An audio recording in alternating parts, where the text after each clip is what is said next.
La sieste, c'est une micro-cure de sommeil.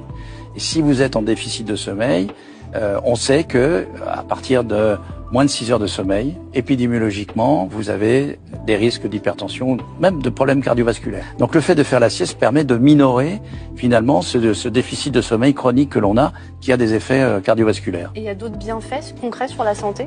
Ça, c'est des choses qu'on a fait justement avec les gens de l'armée, où on a mis des gens en privation de sommeil. En faisant des siestes d'une demi-heure, on a vu que le système immunitaire revenait à la normale alors qu'en privation de sommeil, il descendait.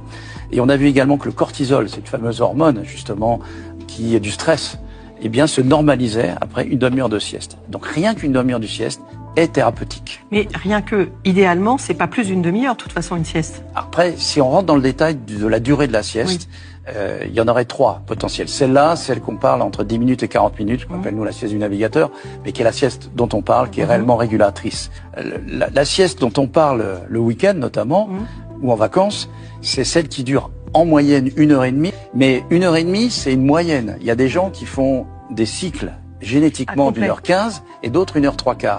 Et la grande différence, c'est en fonction de ce que vous ressentez, si vous ressortez en étant plus fatigué qu'en y étant entré, c'est que vous n'êtes pas dans le bon cycle. Et puis, il y a ces fameuses siestes que les sophrologues apprennent, qui sont des siestes flash, qui durent moins de 10 minutes, quelques minutes, voire même quelques secondes, et qui permettent de passer d'un état de conscience à un autre.